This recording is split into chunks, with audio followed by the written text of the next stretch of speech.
الحمد للہ رب العالمین والصلاة والسلام علی حبیبہ محمد وآلہ وصحبہ اجمعین اما بعد فاعوذ باللہ من الشیطان الرجیم بسم اللہ الرحمن الرحیم والذین کذبوا بآیاتنا یمسهم العذاب بما كانوا یفسقون اللهم سبحانک لا علم لنا الا ما علمتنا انک انت العلیم الحکیم مولایا صلی وسلم دائما ابدا علی حبیبک من زانت بہ البصر. معزز سامعین کرام، السلام علیکم ورحمۃ اللہ وبرکاتہ. اللہ کریم نے ارشاد فرمایا ہے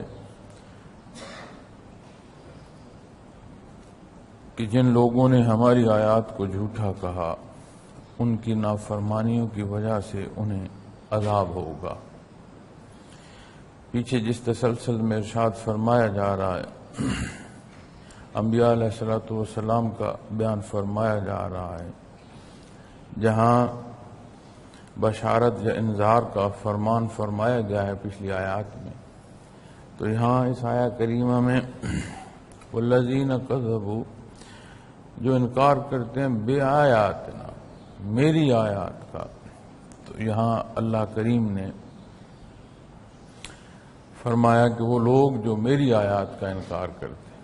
پچھلے حصے میں اگر آپ خیال فرمائیں جو تفسیر ہم کرتے آ رہے ہیں، اس میں نبی کریم صلی اللہ علیہ وسلم کو ارشاد فرمایا جا رہا ہے کہ آپ بیان فرمائیں، آپ یہ ارشاد فرما دیں. یہاں جب اس آیہ کریمہ میں پہنچے ہیں کہ جہاں انکار کرنے والوں کو مخاطب فرمایا گیا ہے ان کے انجام سے، تو یہاں فرمایا گیا ہے کہ اور جن لوگوں نے ہماری آیات کو جھوٹا کہا، یعنی میری آیات کو اللہ جل شانہ نے ارشاد فرمایا. تو یہ بات کہ ارشادات محمد رسول اللہ صلی اللہ علیہ وسلم فرمان الہی، آپ صلی اللہ علیہ وسلم کوئی بات اپنی طرف سے ارشاد نہیں فرمایا. جس نے جس درجے کی آپ صلی اللہ علیہ وسلم کے ارشاد سے تجاوز کیا، اس نے اس درجے کی عند اللہ جو ہے اللہ کے حضور زیادتی کی اور اللہ کے حکم عدولی کی ہے. والذین، وہ لوگ، خاص لوگ جنہوں نے یہ عمل کیا، انکار کیا. اللہ پاک کا احسان کہ اس نے اپنی عبادت کو پیدا فرمایا، شناسائی کے یہ عظیم ذرائع عطا فرمائے، پھر یہ فرصت عطا فرمائی ان تمام ذرائعوں کے ساتھ. وگرنہ یہ بھی ہو سکتا تھا کہ جہاں کوئی انکار کرتا وہیں وہ اپنا انجام پا لیتا، لیکن دارالعمل کو اللہ کریم نے جو وقت مقرر فرمایا حیات کا، جو اس تمام دارالعمل کا وقت کلی طور پر ہے، کیونکہ عالم تو فانی ہے، تو روز معاشر کا مقرر فرما دیا جانا ہے. تو دوسری جگہ پر قرآن کریم میں اس پہلو سے بھی ارشاد آتا ہے کہ یہ جس چیز کی طلب کرتے ہیں اسے یہ دیکھ لیں گے، اور اگر وقت مقرر نہ فرما دیا گیا ہوتا تو یہ اسے ابھی دیکھ لیتے. تو اقوام سابقہ کے حوالے سے تو عذاب کا اور اجتماعی عذابات کا قرآن کریم بیان فرماتے ہیں. تو یہاں جب انہیں جواب ملتا ہے تو انہیں جواب دو پہلوؤں سے ملتا ہے. ایک وہ پہلو جو اپنی زندگی کے اختتام کے ساتھ جزا و سزا کا حصہ شروع ہو جائے، چونکہ برزخ ایک انتظار گاہ ہے، اور انتظار گاہ اسی درجے کی ہوتی ہے جس درجے کا مسافر ہو. جس طرح کا اس نے اس انتظار گاہ کے لیے انتظام کیا ہے، جو خرید کی ہے. اور ایک بڑا خوبصورت پہلو حضرت جی رحمۃ اللہ تعالی علیہ ارشاد فرماتے ہیں کہ یہ جو فرصت ہے یہ ایسی نعمت اور دولت ہے کہ اس سے امور دنیا میں خرچ کر کے کسی نے اپنی عاقبت سنوارنی ہے اور کسی نے اس کا غلط استعمال کر کے اپنی عاقبت جو ہے وہ خراب کرنی ہے. یہ لمحات جنہیں ہم روز اپنی زندگی میں عمومی طور پر گزار رہے ہیں، خیال نہیں کرتے. کسی سے خیریت یا حال پوچھا جائے تو وہ کہتا ہے کہ بہت اچھا حال ہے، وقت اچھا گزر رہا ہے. تو اس گزرتے وقت کا جو مصرف ہے اسے غور کرنے کی ضرورت ہوتی ہے، اور وہ مصرف اعلیٰ تبھی ہوگا جب اللہ اور اس کے حبیب کی اطاعت میں ہوگا، اور جتنا تجاوز میں ہوگا اتنا انکار کی صورت ہوگی، اور جتنے درجے کا انکار ہوگا اتنے درجے کی سزا اور عذاب ہوگا۔ قرآن کریم نیکی کے حوالے سے ارشاد فرماتا ہے کہ اس کا اجر کئی گنا عطا فرما جائے، اور جہاں بدی کی بات آتی ہے تو جو بدی کرے گا، جتنی بدی کرے گا اس حساب کے مطابق اسے سزا ملے۔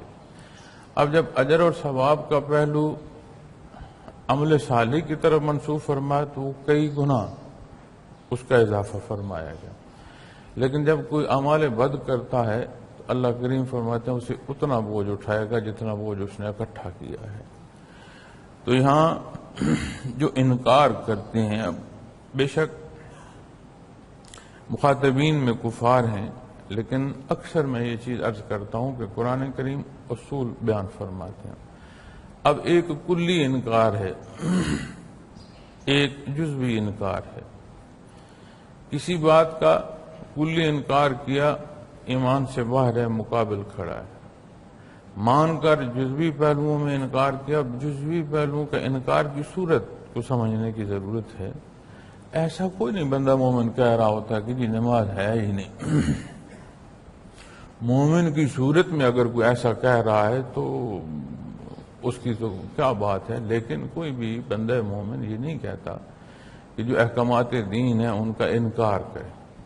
لیکن یہ جو جزوی انکار کی میں بات کر رہا ہوں کہ کہیں کسی جگہ پر بھی اپنے معمولات میں دیکھ لیں، جہاں انتظامی امور سر انجام دیے جا رہے ہیں وہاں کسی پہلو میں دیکھ لیں، ہم اپنے انتظام و انصرام میں اگر دیکھ لیں، یہیں احباب جو تشریف فرما ہیں اجتماع میں، انہی کے کھانے کا جو انتظام ہے وہاں دیکھ لیں کہ کوئی ذمہ دار اس خدمت پر مامور افراد میں ایسے شخص کو ذمہ داری میں پسند نہیں کرے گا جو کہے گا جی کھانا بھی بہت اچھا ہونا چاہیے، وقت پر بھی میسر آنا چاہیے، صفائی بھی ہونی چاہیے تاکہ لوگ جو ہیں وہ آسانی سے کھا سکیں، جگہ بھی صاف ہونی چاہیے، لیکن نہ کھانے کے وقت کا خیال کرے، نہ خدمت کی انجام دہی کو غور کرے، جب ضرورت ہے کام کی تو وہ بیٹھا رہے۔ کون سا منتظم ہے جو اسے اس بات پر مان لے گا کہ نہیں یہ میری ٹیم میں بھی رہے اور ہاں یہ بہت اچھا کام کر؟ کوئی ایک دن دو دن سے زیادہ برداشت نہیں کرے، اس کی جگہ بدل دی جائے گی۔ کیوں؟ کہا جائے گا کہ یہ دھوکہ دیتا ہے۔ الفاظ بڑے سخت استعمال ہونا شروع ہو جاتے ہیں،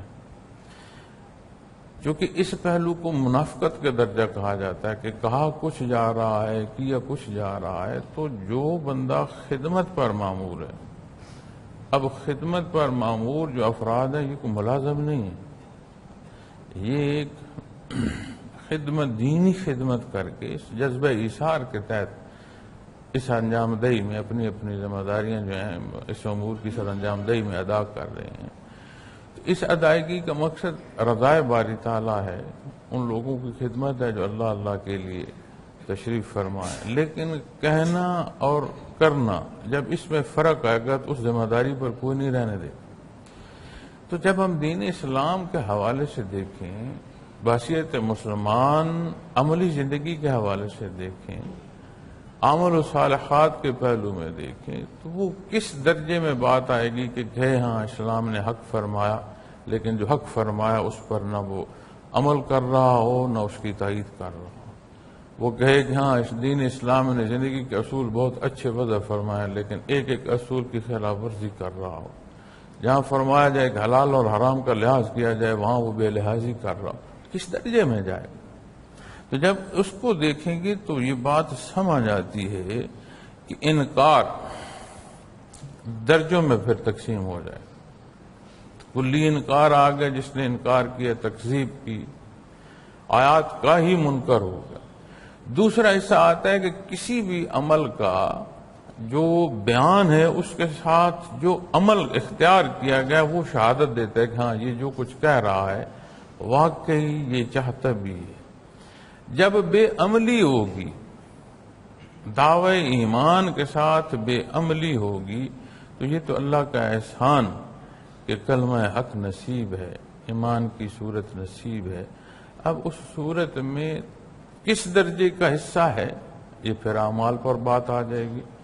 تو اس لیے دینی احکام کو اور ان احکام پر بے عملی تو ایک بات ہے، احتیاط بہت زیادہ کرنی چاہیے، اس پر کوئی تبصرہ نہیں کرنا چاہیے، کیونکہ جب ہم بے عملی کرتے ہیں اور اس باہم گفت و شنید میں ہمارے الفاظ بھی پھر بڑے ہتک آمیز ہوتے ہیں، تو یہ بہت محتاط رہنے کا معاملہ ہے۔ پھر جب اس کے اس پہلو کو دیکھیں گے کہ یہ اللہ کریم کا حکم ہے، نبی کریم صلی اللہ علیہ وسلم کا ارشاد ہے، اور میں مخاطبین میں سے ایک ہوں، اور میں جس درجے کا تجاوز کروں گا وہ تجاوز کہاں تک جائے گا؟ آپ صلی اللہ علیہ وسلم کے ارشاد سے اس درجے کا ہٹے گا۔ اللہ جل شانہ کے حکم کی تعمیل سے اس درجے کے انکار کی صورت آئے گی۔ تو اللہ کریم یہ کیفیت سمجھنے کی توفیق عطا فرمائے۔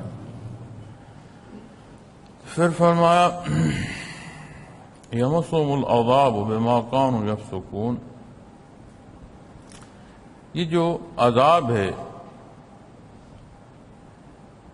اس کا سبب یہ نافرمانیاں ہے۔ اس کلی معنوں میں بھی دیکھ لیں، اللہ معاف فرمائے، کفر اور شرک جو ہے دین اسلام سے باہر جو ہے بہت بڑی بدبختی ہے۔ گنہگار ہونا اور بات ہے، اور کفر و شرک میں مبتلا ہونا بہت اور بات۔ تو یہ جو سزا کا حصہ فرمایا گیا ہے اس کا سبب آیات کا انکار ہے، ضد ہے، عناد ہے، مقابل کھڑا ہونا ہے۔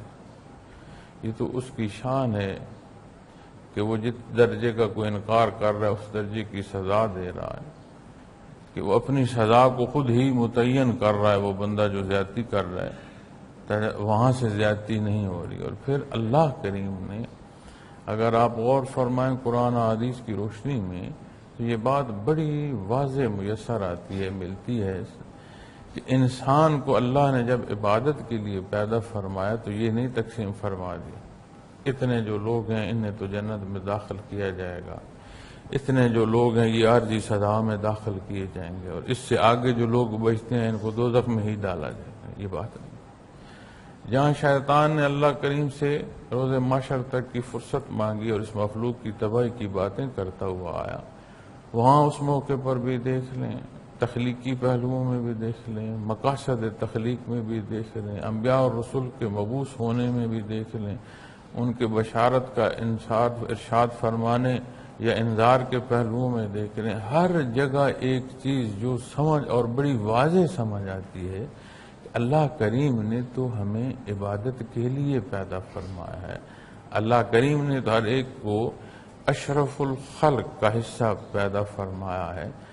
اب پیدائشی طور پر اس کے اندر یہ وصف موجود ہے کہ وہ نور ایمان سے اس طرح بہرہ مند ہو کہ اس کے عمل بھی اس طرح ہو جائیں جو عند اللہ پسندیدہ۔ اب امتحان ہے یہ کہ وہ کس راہ کا انتخاب کرتا ہے، اور جب راہ کے انتخاب کی بات آتی ہے تو بے شک بے شمار پہلوؤں کا اس پر اثر انداز ہونا ہے۔ کس جگہ پر رہا، کہاں پیدا ہوا، معاشرہ کیسا تھا، حالات کیسے تھے، اس کے گرد و پیش میں سختیاں کس درجے کی تھیں، نرمیاں تھیں تو کیسی تھیں، پورا معاشرہ جو ہے وہ معاشرتی طور پر کس روش میں مبتلا تھا، تو یہ سارے حصے ضرور اثر انداز ہوتے ہیں۔ لیکن اس فرصت اور اس امتحان گاہ اور اس امتحان میں داخل ہونے والے بشر کو ایک فرد کی حیثیت سے بھی اگر دیکھا جائے تو یہ بات بڑی واضح سمجھ آتی ہے کہ فیصلہ اس نے خود ہی کرنا۔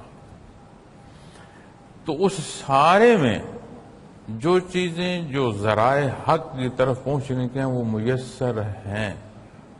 اللہ کریم فرماتے ہیں کہ کسی قوم پر عذاب نازل نہیں فرمایا گیا جب تک ان میں اللہ نے اپنے انبیاء اور رسول مبعوث نہیں فرمایا، کہ انہیں وہ موقع ضرور میسر آیا کہ وہ فیصلہ کر سکے، وگرنہ تو ایک انسان اگر کسی جگہ پیدا ہوتا ہے اور اس تک کوئی حق پہنچتا نہیں، عقلی حصے اس کے اس درجے کے نہیں ہیں کہ وہ مخلوق کو سمجھ کر حقیقت کی بات جو ہے وہ جان سکے۔ اب آپ غور کریں نا جی کہ اپنے جو معاملات زندگی ہیں ان میں ہر ایک کو سمجھ آ جاتی ہے کہ اگر ایک دکان سے سودا لیا ہے اور اس کے کھانا جو ہے بنانا اس میں لذت نہیں ہے، خرابی ہے، تو دوسرے دن اس دکان سے سودا کو نہیں جا کر لیتا۔ وہ سمجھ آتا ہے کہ یہاں جو سامان مجھے ملا یہ ناقص ہے، وہ دوسری کی تلاش میں چل پڑا۔ اس کھانے کو ظاہری طور پر نہیں سمجھ سکا، لیکن عملی طور پر جب بات آئی اور ذائقے تک بات آئی تو سمجھ آ گئی کہ یہ درست نہیں، دوسری جگہ چلا گیا۔ اسی طرح کاروبار میں دیکھنے کوئی ذی شعور ایسا نہیں ہے جو سودا کرتے وقت یہ نہ دیکھے کہ نقصان اٹھا رہا ہوں یا اس میں میرا فائدہ۔ کاروبار کا مقصد ہی ہے کہ فائدہ ہو، اس سے جو ہے ذریعہ آمدن جو ہے وہ اور بہتر ہو، وہ نہیں جا کر سودا کرتے۔ اپنا کپڑا سلانا ہو یا سیا سلایا لینا ہو، اس کو اتنی بار ہم کانٹ چھانٹ کرتے ہیں کہ اتنی اس کی قیمت نہیں ہوتی جتنی بار ہم تحقیق کر رہے ہیں۔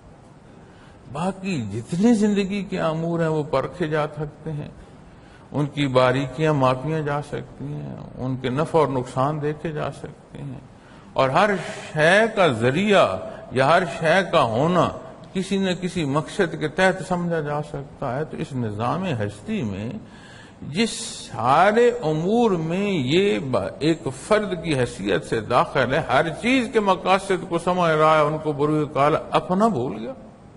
تو یہ نہیں ہو سکتا کہ کوئی کہیں بھی ہو تو اس کے پاس یہ فیصلہ اور یہ گھڑی ایسی نہ آئے۔ ہاں، یہ الگ بات ہے کہ اس نے کس راہ کا انتخاب کیا۔ جس راہ کا وہ انتخاب کرتا ہے اس راہ کے پھر حالات اسے میسر آتے چلے جاتے ہیں، پھر وہ اسی کو بھگتتا ہے۔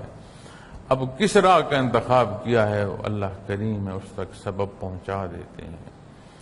اور ان اسباب میں بڑے خوبصورت اور عجیب عجیب واقعات تصوف کے حوالے سے بھی ملتے ہیں، لوگوں تک حق پہنچنے کے حوالے سے بھی ملتے ہیں۔ اب بات اس کی چاہت کی ہے کہ وہ چاہتا کیا ہے، اور جب چاہتا ہی نہیں ہے تو پھر تجاوز میں جائے گا، اور جب تجاوز میں جائے گا تو انجام جو ہے وہ بد ہوگا، اور بد انجام جو ہے وہ عذاب کی صورت میں ملے گا۔ تو بات جو عرض کرنا چاہ رہا ہوں یا جو نقطہ پیش کرنا چاہ رہا ہوں یہ ہے کہ بنیادی طور پر بنی نوع انسان میں کوئی نوزائیدہ ایسا نہیں ہے جس کے اندر یہ استطاعت پیدائشی طور پر موجود نہ ہو کہ وہ نوری ایمان جو ہے حاصل کر سکے۔ اب جس کو اس دنیا میں عقلی حوالے سے یا سمجھ کے حوالے سے کمزور پیدا کیا گیا ہے، کیونکہ یہ بھی معاشرے میں افراد ہیں، اب جو سمجھ بوجھ نہیں رکھتا وہ مکلف ہی نہیں رہتا، جو مکلف نہیں رہتا اس کا امتحان پھر کیا ہوگا۔ لیکن جو سمجھ بوجھ رکھتا ہے وہ مکلف ہے، اس کے گرد و پیش کے حالات ایسے ہیں روز معاشر گنجائش نہیں ہوگی کہ میں نے انکار کیوں کیا، چونکہ اس روز بڑا باریک حساب ہوگا، اعمال سارے ظاہر ہوں گے، پیش کر دیے جائیں گے، جو تحریر ہے وہ ہاتھوں میں تھما دی جائے گی۔ شہادت اس درجے کی ہوگی کہ اپنے وجود کا یہ جو ہے نا حصے، یہ وجود کی جو سکن ہے، یہ جو جلد ہے، یہ جلد تک شہادتیں دے رہی ہوگی۔ اس عدالت میں کوئی بات بے وزن نہیں ہوگی اور کوئی جواب نہیں ہوگا کسی کے پاس۔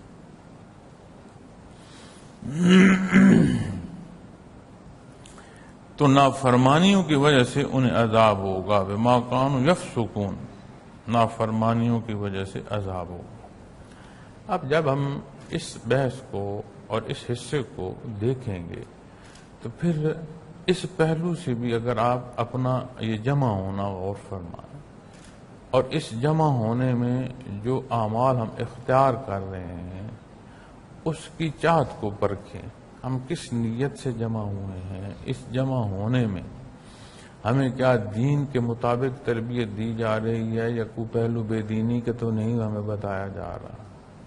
جب اس پہلو جو دینی پہلو ہیں ان کی تربیت کرائی جا رہی ہے اور پھر اس میں وہ حصہ جو قلب سے متعلق ہے، جو کیفیات محمد رسول اللہ صلی اللہ علیہ وسلم سے متعلق ہے، جس پر اعمال تمام کے تمام اعمال کا انحصار جس پر ہے، جب اس کی تربیت کے لیے ہم سارے یہاں جمع ہیں تو یہاں بھی پھر یہ صورت دیکھنی پڑے گی۔ جہاں یہ دیکھنے کی ضرورت ہوتی ہے کہ اس تربیت گاہ میں کیا تربیت دی جا رہی ہے، وہاں تربیت حاصل کرنے کے لیے جو آیا ہے اسے کس نیت سے آنا ہے یہ بھی دیکھنے کی ضرورت ہے۔ پھر جو تربیت دی جا رہی ہے اس تربیت میں کس درجے کا محو ہے، کتنے شوق سے وہ تربیت لے رہا ہے، کہیں ایسا تو نہیں کہ کسی شوق میں آ گیا اور اب پھر اپنے آپ کو جو وقت گزارنا ہے اس میں محسوس کرے کہ میں کہاں پھنس گیا ہوں۔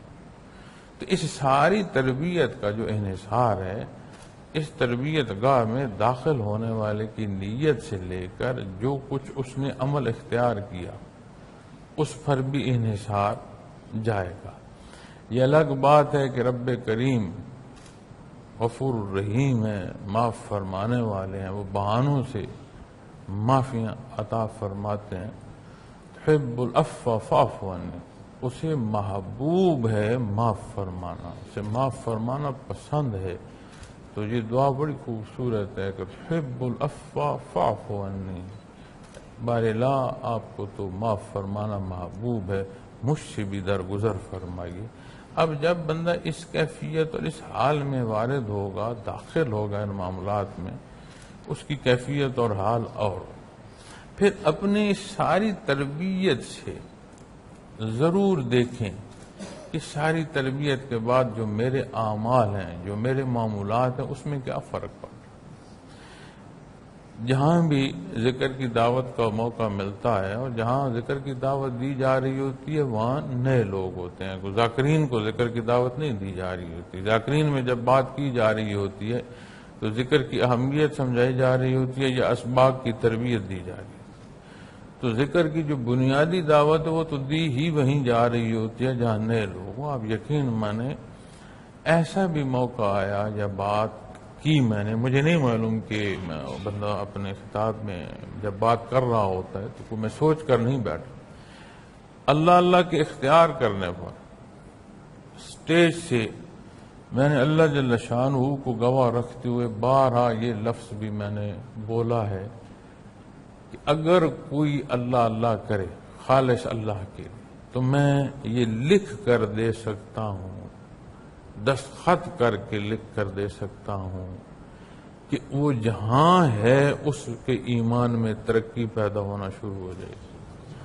اگر خدا نخواستہ اس کے اعمال کمزور ہیں تو ان کمزور اعمال کی تعداد گھٹنا شروع ہو جائے گی۔ اعمال صالح ہیں، اخلاص بھی بڑھے گا، اعمال صالح جو ہیں ان کی ادائیگی اور ان کی اس میں اور اضافہ ہوتا شروع ہو جائے گا۔ جہاں کوئی ہے وہاں سے قرب الہی کی طرف اسے چلنا نصیب ہو۔ اب یہ میرا کہنا اس لیے اتنے زور سے یا دلیل سے نہیں کہتا کہ میں کہہ رہا ہوں، اس لیے کہتا ہوں کہ یہ اللہ جل شانہ کا ذاتی نام ہے اور کیفیات محمد الرسول اللہ صلی اللہ علیہ وسلم کے بحر سے بندے نے منسلک ہونا ہے۔ وہ رائی برابر شک ہے نہیں، ہو نہیں سکتی۔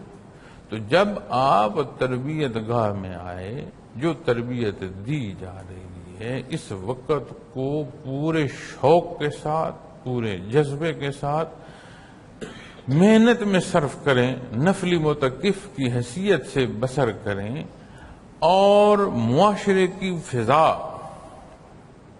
ویسی ہی ہوتی ہے جیسے معاشرے کی روش ہوتی ہے۔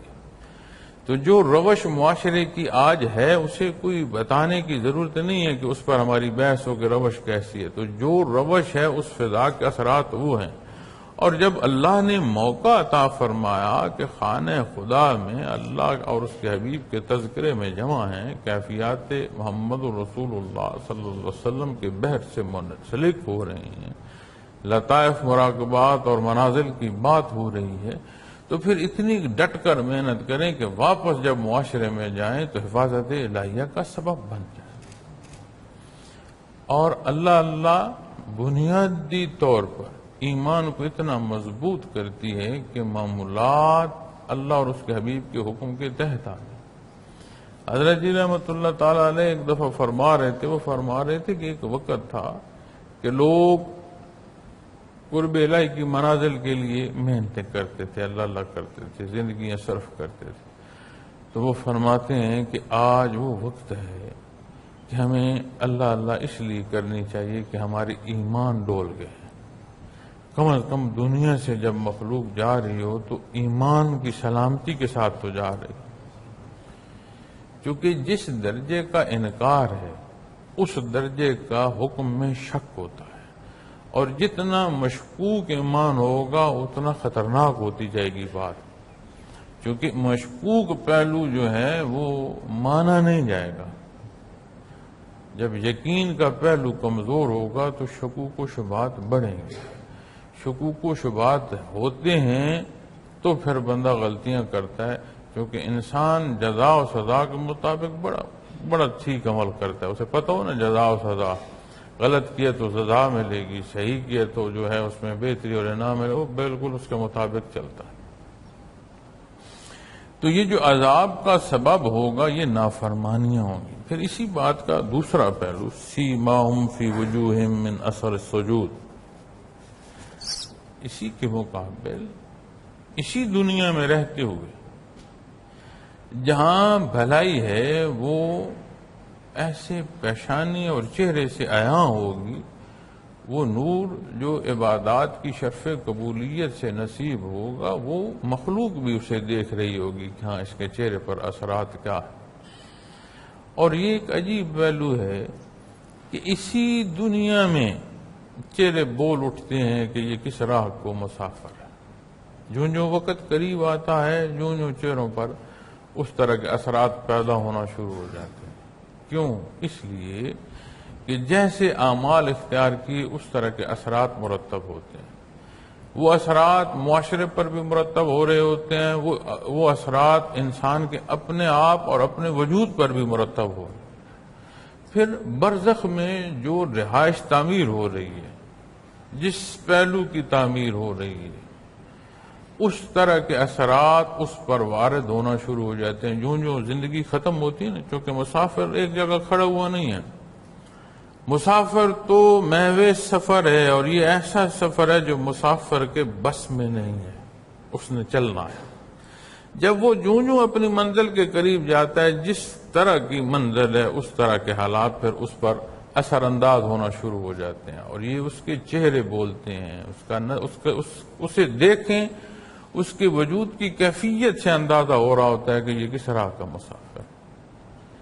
تو یہ وہ نزاکتیں ہیں جنہیں سمجھنے کی بھی ضرورت ہے، اور اللہ کا بہت بڑا احسان کہ اس نے نور ایمان نصیب فرمایا، عبادت کی توفیق عطا فرمائی، تربیت کے لیے جمع فرمائے، ان اوقات کو ضائع نہ۔ پھر ایک دوسرا پہلو، کسی ساتھی نے مجھ سے کچھ سوال کیا تو اس کے جواب میں ایک چیز عرض کر دوں۔ یہ جو تسلسل ہے کیفیات محمد رسول اللہ صلی اللہ علیہ وسلم، اس کے اصول کے مطابق حاصل ہوگا، میری یا آپ کی ذاتی جو مرضی ہے اس کے مطابق چلیں گے تو ہمیں فائدہ نہیں ہوگا، اور اگر اس راہ پر نقصان تو ایک اور پہلو ہے، کیونکہ جب فائدہ نہیں ہوتا تو پھر نقصان کی طرف بات چلنا شروع ہو جاتی ہے۔ تو یہ اتنا بڑی اللہ کی عطا ہے کہ اس کا فائدہ کی طرف نہ جانا ہی بہت بڑا نقصان ہو جاتا ہے، کیونکہ یہ لمحات پلٹ کر نہیں آئیں گے۔ تو جو اس کے اصول ہیں ان اصول و ضوابط کو ضرور دیکھیں، اور میں پوری کوشش کرتا ہوں، حضرت جی رحمۃ اللہ تعالی علیہ نے زندگی بھر یہ کوشش کی کہ رواجات میں ہم جماعت کو نہ ڈالیں، تربیت میں ڈالیں، ذات کے گرد نہ پھیر دیں، لیکن انہیں دین کا ایک ایک حصہ جو ہے اس سے آشنائی اس درجے کی نصیب ہو جائے کہ عمل سے جا کر ظاہر ہو۔ تو سوال جو تھا وہ مشائخ کے حوالے سے تھا۔ یہ والد اور بیٹے کا رشتہ ہے۔ اب ہم جتنے بیٹھے ہیں، اگر کوئی صاحب اولاد نہیں ہے تو خود تو اولاد ہے نا۔ اب جو اولاد ہے اس کو میں کیا سمجھاؤں کہ باپ اور بیٹے کا کیا رشتہ ہے، اور اگر اسے نہیں معلوم کہ باپ اور بیٹے کا رشتہ کیا ہے تو پھر کیا میں اسے سمجھاؤں صحیح؟ تو جب مشائخ کی بات کریں گے تو یہ مشائخ کی عظمت ہے، اللہ کا احسان ہے کہ اللہ نے ہمیں یہ ہستیاں عطا فرمائیں۔ جب تربیت کے حوالے سے دیکھیں گے تو تربیت کے حوالے سے اصول دیکھیں گے، جو اصول ہیں۔ آج ہم دیکھتے ہیں کہ مزارات کے حوالے سے بحث ہوتی ہے، وہاں کی تربیت کے حوالے سے بحث ہوتی ہے۔ میں کسی کو مخاطب نہیں کرنا چاہتا، میں کوشش کرتا ہوں اللہ کی توفیق سے کہ جو وقت میسر آئے اسے تربیت اور تعمیر میں صرف کروں، کسی پر جو ہے بحث میں صرف نہ کروں۔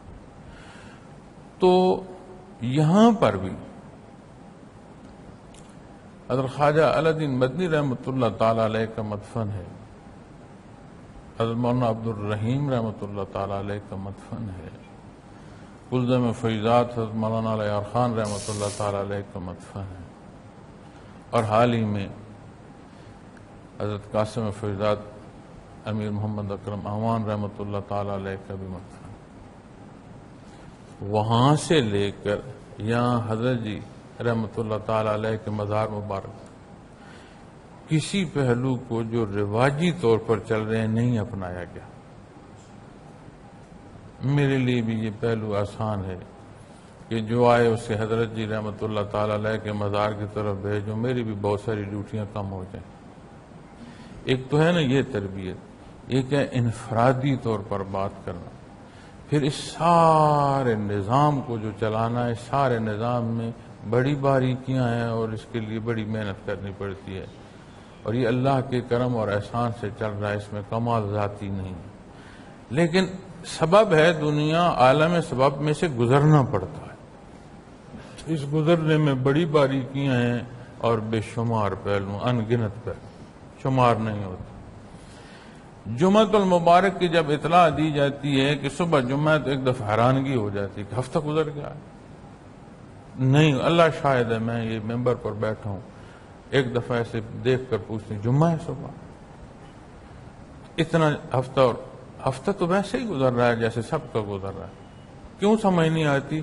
چونکہ ایک کڑی کے ساتھ کڑی ملتی ہے نظام کی، اس کے ساتھ نظام چلتا ہے۔ لیکن کیا ہے، اللہ کی توفیق سے یہ تربیت ہو رہی ہے، احباب کی محنت ہے، اللہ تمام احباب کو اس کا اجر عطا فرمائے، توفیق عمل عطا فرمائے۔ تو یہاں مزار شریف سے لے کر حضرت خواجہ علی الدین مدنی رحمۃ اللہ تعالی علیہ کے مزار تک کوئی رواج نہیں ڈالا کہ جو آئے وہ ضرور ایک دفعہ وہاں حضرت جی پر جائے، اور اگر وہاں حضرت جی کے پاس جائے تو پھر آگے حضرت مولانا عبد الرحیم رحمۃ اللہ علیہ کے پاس کیوں نہ جائے، وہاں جائے تو پھر حضرت خواجہ علی الدین مدنی رحمۃ اللہ علیہ کے مزار پر کیوں نہ جائے۔ پھر یہاں جو آ رہا ہے اسے نہیں کہا آ رہا کہ حضرت جی کے پاس جاؤ اور وہیں بیٹھ کر ذکر کرو اور وہیں سے تمہیں حاصل ہوگا، جیسے ایک ہمارے معاشرے میں رواج بن چکا ہے۔ یہ تسلسل، یہ کڑی والد اور اولاد کی ہے، لیکن ایک بات یاد رکھیے گا، مشائخ اور میرے درمیان آپ میں سے کوئی نہیں ہے۔ مشائخ اور میرے درمیان آپ میں سے کوئی نہیں ہے۔ آپ کے اور میرے درمیان بھی مشائخ نہیں ہیں، ان کا تسلسل اوپر سے آتا۔ یہ اصول یاد رکھیے۔ جس مقصد کے لیے ان ہستیوں نے زندگیاں صرف کی ہیں وہ یہ عملی تربیت گاہ ہے جس میں آپ کی تربیت ہو رہی ہے۔ اگر وقت میسر آیا اس میں محنت کرو، اور کوئی ایسا بندہ، میں نہیں کہہ سکتا کہ کوئی ایسا بندہ ہو جو یہ کہے کہ اللہ اللہ کے حصے جو ہیں ان کی میں تکمیل کر چکا ہوں، تو پھر ہم ادھر ادھر کی باتوں یا رواجات میں کیوں جائیں؟ یہ جو حضرت جی رحمۃ اللہ تعالی علیہ کا مزار شریف تعمیر ہوا ہے، آپ کا جو مصلی ہے قبر کا، اس کا وہ پتھر لگا ہوا ہے جو ہمارے اپنے گھروں میں ہے، جو اس زمین کا حصہ ہے۔ اس زمین میں جس زمین کی بات کی جائے، اس زمین میں جو پتھر ہیں وہ بھی مٹی کے حکم میں آتے ہیں۔ اس کے گرد جو ہاتھا بنایا گیا ہے، پھر اس ہاتھے کو بند کر کے دوسرا ہاتھا بنایا گیا، صرف اس لیے کہ یہاں بھی پھر حصے رواجات کے نظر نہ ہو جائیں۔ اور یہ تسلسل سے آتا ہے کہ اگر کہیں ایسا مدفن ہو تو وہاں مخلوق خدا جب حاضری دیتی ہے تو اپنی اللہ اللہ کرتی ہے، تو خاص جگہ ساتھ بنائی گئی کہ جو ساتھی آتے ہیں وہاں دعا مانگتے ہیں تو بیٹھ کر اللہ اللہ کریں تو انہیں خود کو بھی استفادہ نصیب۔ لیکن آپ یہ نہیں دیکھیں گے کہ آپ کا جو 24 گھنٹے کا پیریڈ ہے اس میں اس حاضری کو داخل کیا جائے۔